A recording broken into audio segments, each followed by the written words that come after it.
ჩვენი მოსაზრებით ამ საქმის გარშემო ფიგურანტების იდენტიფიკაცია და ზოგადად ადამიანების დაკავება მოხდა მას შემდეგ, რაც დაიწყო ქართული ოცნების მიერ ორგანიზებული კამპანია იმასთან დაკავშირებით, თითქოს აქციაში მონაწილე გარკვეული პირები თითქოს და ჩართულები არიან ძალადობრივ ქმედებებში და ეგრეთ წოდებული აჯანყების მოწყობაში და ამის შემდეგ, მას შემდეგ, რაც ოცნებასთან დაკავშირებული ტელეკომპანიები ჩაერთნან პროპაგანდაში, ამის შემდეგ მოხდა ამ პირების დაკავება და თავიდან ბოლომდე ეს არის პოლიტიკურად მოტივირებული და წარმოადგენს ქართული ოცნების მიერ ორგანიზებული კამპანიის ნაწილს. ზიანი მიაყენეს ბრალდებულებმა თურმე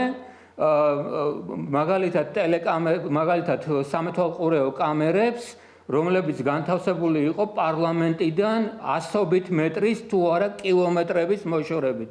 მაგალითად მითითებულია, რომ ბრალდებულებმა მიაყენეს ზიანი კამერებს, რომელიც კოსტავას ქუჩაზე საზმაო შენობის წინ არის განთავსებული, პარკ მზიურში არის განთავსებული და ასე შემდეგ. საინტერესოა, როგორ დააზიანეს ბრალდებულებმა ეს კამერები მაშინ, როდესაც პროკურატურის მტკიცებით ისინი თურმე დანაშაულს პარლამენტის მიმდებარე ტერიტორიაზე ახორციელებდნენ. აი ასეთი აბსურდული მტკიცებულებები და მტკიცებებია მოსადამე ბრალდების მხრიდან ამ საქმეში. სამართლებრივი თვალსაზრისით ამ დროს საქმე მიუხედავად იმისა, რომ კონკრეტულად ამ დროს სახელით არის გაგზავნილი მასში მიღებული განმარტებები ასეთ წარსულების შემთხვევაში ბუნებრივია სრულად გავრცელდება სისხლის სამართლის საქმეზე, საუბარი მაქვს იმ განმარტებებზე, რომელსაც სამართლებრივი გარემოებთან მიმართებით გააკეთებს ადამიანის უფლებათა ევროპული სასამართლო, ბუნებრივია სრულად გავრცელდება საქმეზე, რაც შეეხება ინდივიდუალურ საჭიროებით მიმართვის შესაძლებლობას ადამიანის უფლებათა ევროპული სასამართლოსთვის, ეს კონკრეტული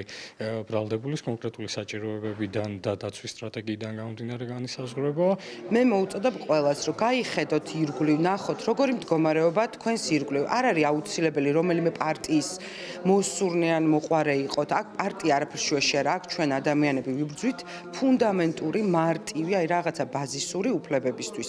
იმისთვის, რომ არ მოგკლან, არ გვცემონ და სასამართლოში იყოს სამართალი, რომლის პოვნაც და ძიებაც, დიცაც და პატარას ერთობლივად და ერთნაირად უნდა შეეძლოს. 8 აპრილს ჩვენ ვათენებთ, 9 აპრილს უნდა შევხვდეთ 9 აპრილის დილას, ისევე როგორც წლების წინ და იბრძოდნენ ჩვენი წინაპრები იმ თავისუფლების, რომლისთვისაც სამწუხაროდ ისევ იგივე მდგომარეობაში ვიბრძვით დღეს ჩვენც.